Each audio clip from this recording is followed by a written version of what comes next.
My name's Deanna. And I'm Coleman. And if you don't know, we are two singles living in New York City, and we're constantly going on dates, and we're constantly missing the red flags. We have a little jingle for this series, and I don't know, we're just gonna off the cuff sing it for you now. Red flag, missing the red flag, missing the red flag, missing the red flag. In today's episode, I'm gonna be telling you guys about the date where, in the end, the guy thought I stole his wallet.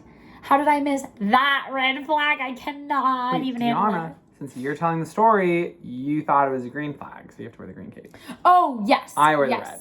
Okay, we're going to do a cute transition, and we're going to switch because I'm the buffoon who thought this date was a green flag. So, here we go. Transition.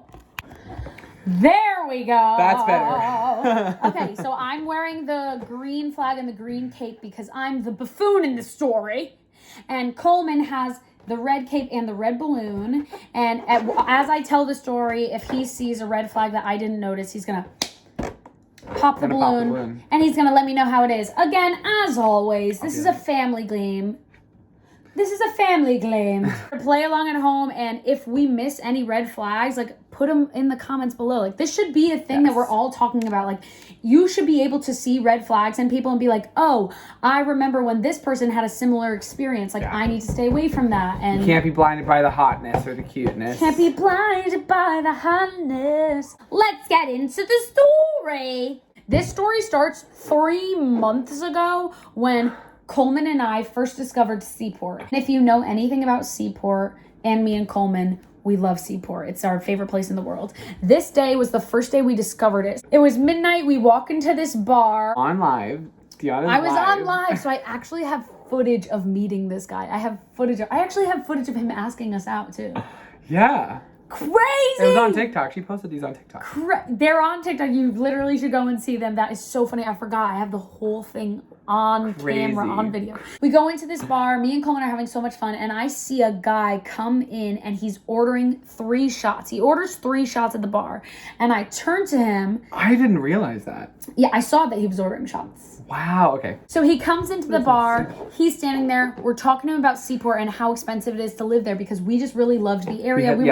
We thought we were just starting a conversation with the guy. Then he opens up to us. He was like, I just broke up with my girlfriend of 3 years. And we were like, oh my God.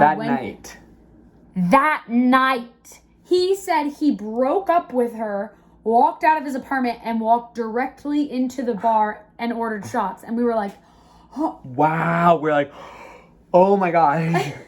That's intense. I had been through that, I remember what it feels like to break up, and I just wanted to cry. My first words out of my mouth was, are you okay? And he goes, no, I'm not okay. I was like, I don't know why I said that.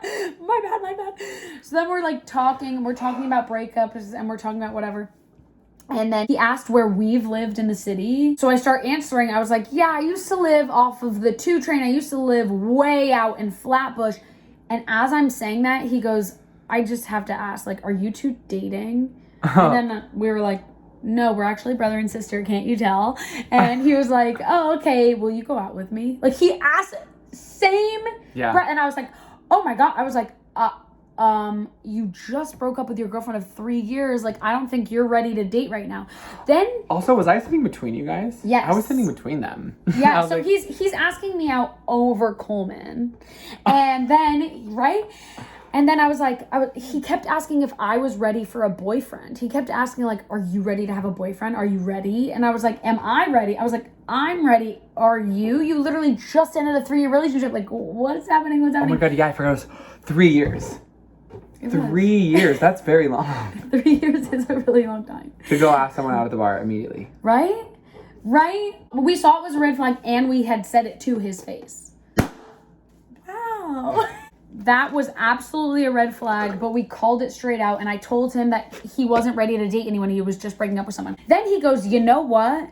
He goes, you're right. I am just getting out of a relationship. We did just break up. Would you feel more comfortable if Coleman went out with us? I was like, I'll go. I was like, I would be so much more comfortable because for me, it'd be a friend getting to know each other situation. I'd be way more comfortable. He wanted to go too. Nobu. And I've never been to Nobu. I Never just heard know of it's the most Nobu. like expensive place in the city and it's so bougie. And I was like, oh my God, he's going to take us both to Nobu. Yes, never yes, even yes, heard of yes, it. yes. Next day, I text him and I was like, hey, like, I don't know if you remember me from last night, but if you're still down to go to Nobu with Coleman, like, we would have a great time. He replies and he was like, I'm actually flying to Paris for work. And I was like, okay, he's rich. That was the first time I was like, okay, he lives in Seaport. I know he has money. But then when he was like, I'm flying to Paris for work, I was like, oh, he's rich. He's rich. Yeah. Then I don't know if it's the universe. I don't know if it's timing. I don't know if it's whatever. But he keeps asking me out. Every Sunday and every Thursday, he'll ask me out.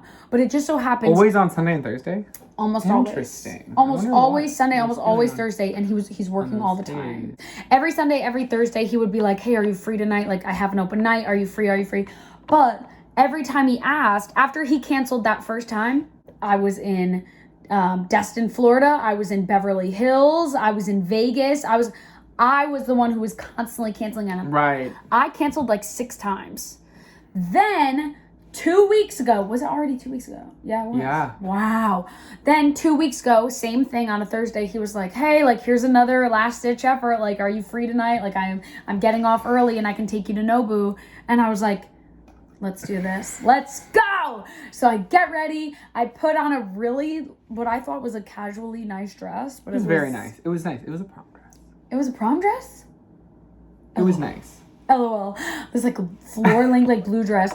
We get to Nobu, and I forget what this guy looks like. I don't know anything about him. So I get to Nobu, and at this point, I have no idea. I like forget what he looks like. I don't remember his personality. I just like, I don't even really know. I'm like actually extremely nervous. I was with you. I rode the subway partway down with her. And And she was nervous. You were like, guys, I'm nervous. I was nervous. I was taking deep breaths. I was like, I don't know what I'm getting into because I completely forgot like who this guy was, you know? It's been months. Months have gone by. Yeah, months. Like 2 months. So anyways, he walks in and he's so handsome. He's so handsome.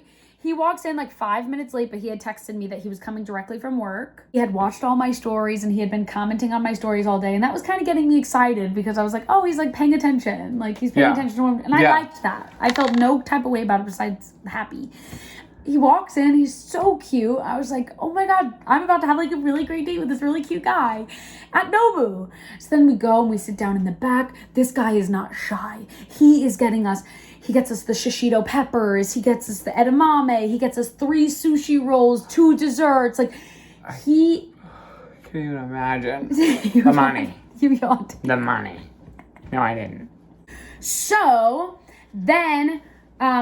so he's not shy, right? He's buying us all these foods and everything's going amazing and whatever. Much good food. So much good food, and it really was good. It really was good sushi. Like, I understand why people like Nobu. The ambiance is way better than, like, the sushi. I don't tell anyone. I do think that the sushi place I go to all the time that I order from, Dragon Sushi, is better than Nobu. I said it.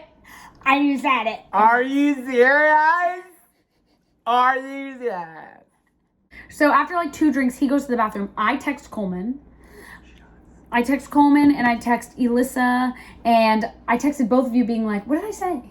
I say along the lines. I was just like, I love him. He's wonderful. Oh, you think everything's going amazing. Like, he's super handsome. He's super cute. We're, like, having such a good time. Yeah, I was like so And she's down. like, the only thing is I cannot go home with him. I cannot sleep with him. That's what I said. And I was like, okay, fierce, but why not? And then she's yeah, like... he was like, you totally should. And I was like, no, I really think he's worthy of a second date. Right. And like... I could really see myself dating him, so I want to make that boundary. Like, I don't want to go home with him. Right. And I said the same thing to Elissa. I messaged Elissa and I was like, I really like this guy. Like, I want to go out with him on my second date to this Italian place. What's your favorite Italian place? Whatever. He comes back to the table. He's at the table and he goes like, hey, like, I'm having so much fun. Like, I would love to show you my place. And I was like, I knew he was going to ask. Which is why I had even set that boundary when I told Coleman. That's what she said. Coleman, he's so fucking hot. What are you talking about? Yeah, because Coleman said he wasn't hot. And then I was when like, he I walked don't remember him being that hot because it was just on memory. And it was in the dark bar. But he said, he's asking me back to his place. I have to say no. He's so attractive. I'm like in awe. He bought me everything. I'm in love. I go, am I in love? Oh. Am I in love? Am I in love? Not going back to his place, can't. If he's real, he will wait until the next date. Right? Yeah. And that's fair. That's a fair... Yeah, totally. statement. I think if you really like someone, they'll be like... If you really like someone and you want... At least for me. Actually, I don't care what anybody does, right? Like, but for me, if I really like someone and I could see a future with them, like, they can wait for, like, the third date or, like, to vibe each other out. I was just having a great time with him, and he was definitely getting a second date, right? He comes over and he sits next to me. First we're across, then he comes over and he sits next to me. He's getting very, like, physical and, like, lovey-dovey with me. And I'm loving it. I'm so here for it, having the best time. I told him I'm not coming over. I set the boundary. He orders 4 shots. 2 double tequila shots. Straight to the table. Straight away. Not necessarily, but that is. It was exactly clear what his intentions are. And then he was like, after he buys the shots, he was like, what if I promise that we're not gonna have sex? What if I promise you we're not gonna have sex when we go back to my apartment? I just want to show you the apartment because I know you love Seaport. And I was like, I do love Seaport, and I don't care what you promise. If I'm going back to your apartment, I know myself. I'm having sex with you. Like, which is why I don't want to do that. Like, let's move on. He orders us coffee with Bailey's. And I was like, wow, he's really going for it.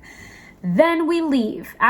He orders us 2 desserts, really kind. We leave. I'm waiting on the corner at night. We're both drunk, and he's very physical. He's like very much touching me, but I'm loving it. No part of me is not loving this. We're kissing. We're on the corner. I really like him. I'm having a great time. I'm like, wow, I can't wait for a second date. This is so romantic. And then he's like, he goes, let me order you an Uber. I was like, yeah. And Uber XL arrives. And he's like, okay, I'm actually got us an Uber XL to a bar near my apartment. That's another red flag. Manipulation. He told me he was buying me an Uber home. When the Uber arrived, this giant freaking Uber, he was like, what I actually did was get you an Uber to extend the night to a bar next to my place.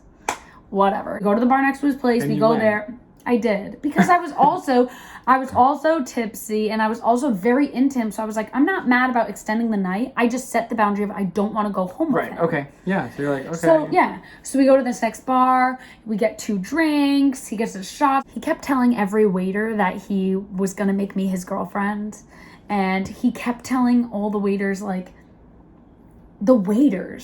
he'd be like, I'm gonna make her my girlfriend. Like, this girl right here, she's gonna be my girlfriend. And then the bartender, he was like, she'll be my wife. Mark my words, she'll be my wife. And I remember being like, okay. And he kept showering me with compliments. So much so at the bar and at Nobu that I was like, you're almost like a snake charmer. Like, you know what I mean? Like, yeah, it was almost much. It got to a point where I was like, I don't need compliments from you. Like, I don't need you to say all these things. So it's making it seem as if you say this to every Tom, Luce, and Sari who walks by. It lost its specialness.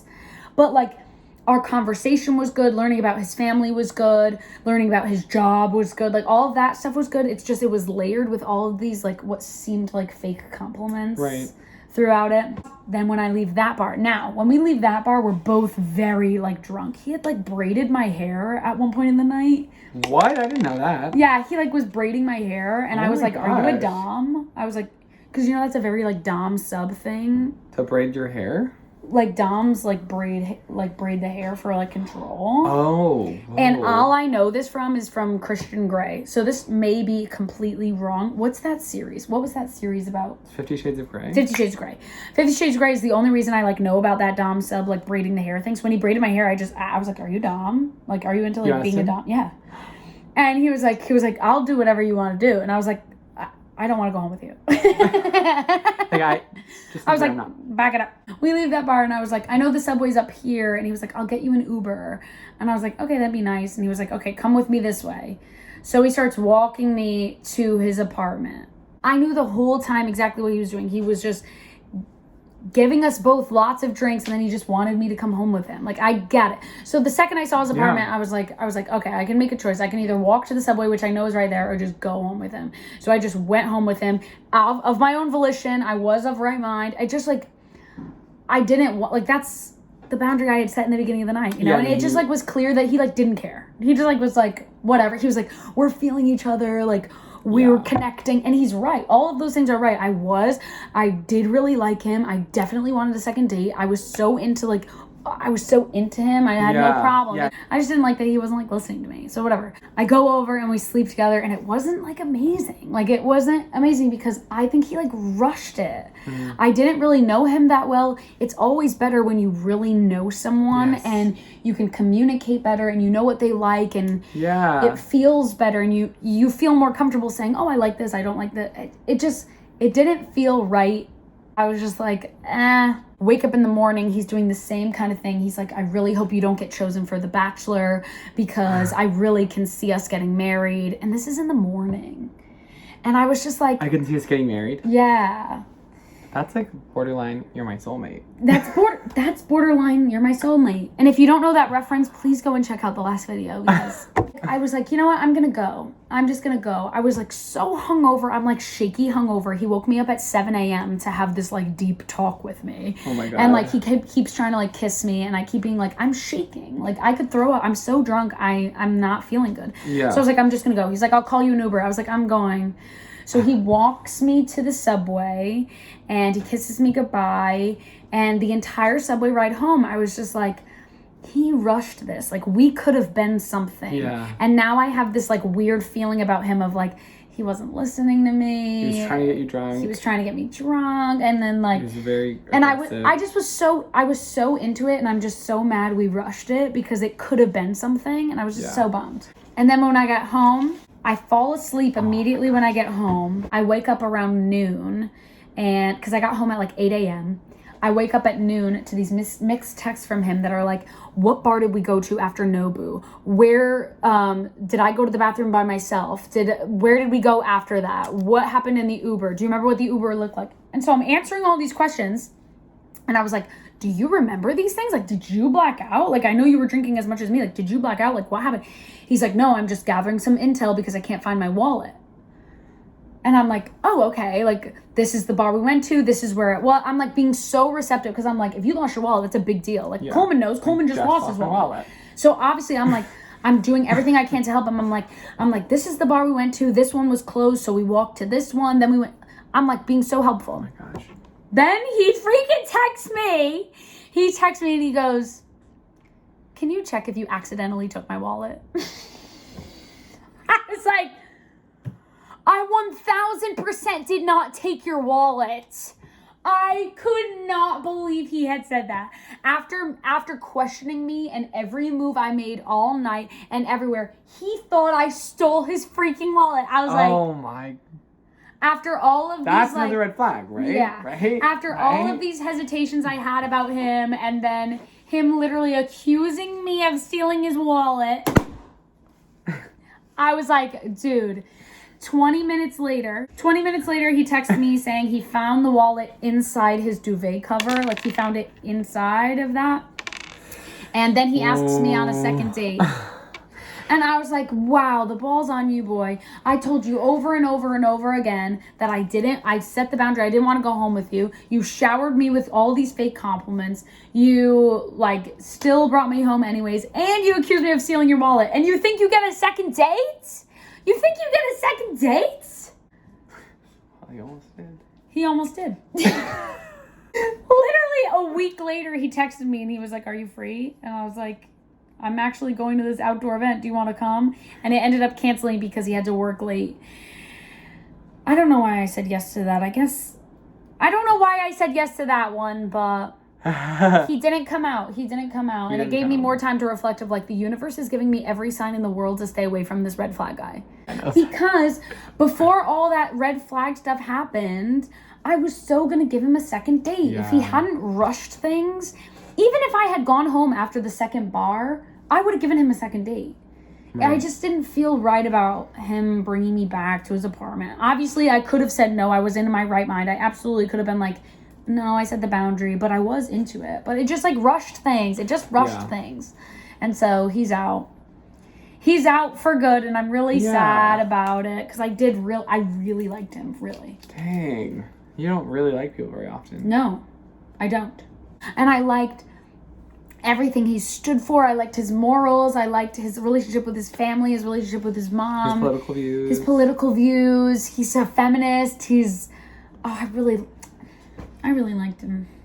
That's why you almost gave him a second date. Yeah. Because there was. Because I started to overlook these red flags, which is why it's good to say the red flags out loud and to physically have representation of all the red flags out loud. Red flags. Because next time I can just be like, this isn't the one. This isn't the one for me. I want to be with someone who's going to respect my boundaries and be smart and have the same views and have the same morals and be funny and charming, but also respect me. I was so hopeful for this guy and he was not the one. But don't worry, because there's a lot more fish in the sea. Right, Coleman? That's right. Well, thanks for joining. And if there's any red flags that we missed in this story, please comment down below. If you think I should still give this guy a second date and then actually steal his wallet, please comment down below. Oh, sad about this one, but thanks for watching. This has been another amazing episode of Red flag, missing the red flag, missing the red flag, missing the red flag. Like and subscribe, and we'll see you next week. We'll see you next time. Bye.